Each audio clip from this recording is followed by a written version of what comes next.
Guys, কেউ যদি আমাকে জিজ্ঞেস করে আমি কেন আর এখন ফ্রি ফায়ার গেমটি খেলি না, তাহলে আমি বলবো মিস্টার ত্রিপোলারও কিন্তু এখন বিয়ে করেছে এবং সে তার নতুন ব্যবসা নিয়ে ব্যস্ত।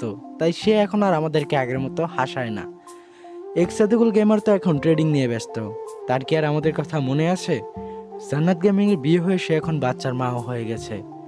স্যাটেলাইট অর্পা মানে কাজী অর্পা তো এখন আর বাংলাদেশেই নেই, সে পড়াশোনার জন্য বিদেশে গেছে। গেমিং ওই জিহাদ ব্যাক করবে করবে বলে এখনও সে ব্যাক করলো না। নাইম আলম এখন আর MP40 দিয়ে বারমুডা ম্যাপ কাঁপায় না। মামা প্রবলেমের বাতেন মিয়া, নুপ মামা, টস বাংলা গেম, তারা এখন ভিডিও বানানোর কথাই হয়তো বা ভুলে গেছে। টুয়েলভ লল গেমার এখন আর আগের মতো হাসাতে পারে না।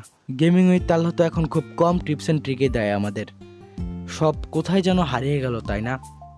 হ্যাঁ, এখন কমিউনিটিতে অনেক ভালো ভালো ক্রিয়েটর এসেছে বা হয়েছে, তবে আগের কমিউনিটিটা ছিল দুর্দান্ত। কি ছিল না সেখানে? কথায় আছে না, ওল্ড ইজ গোল্ড।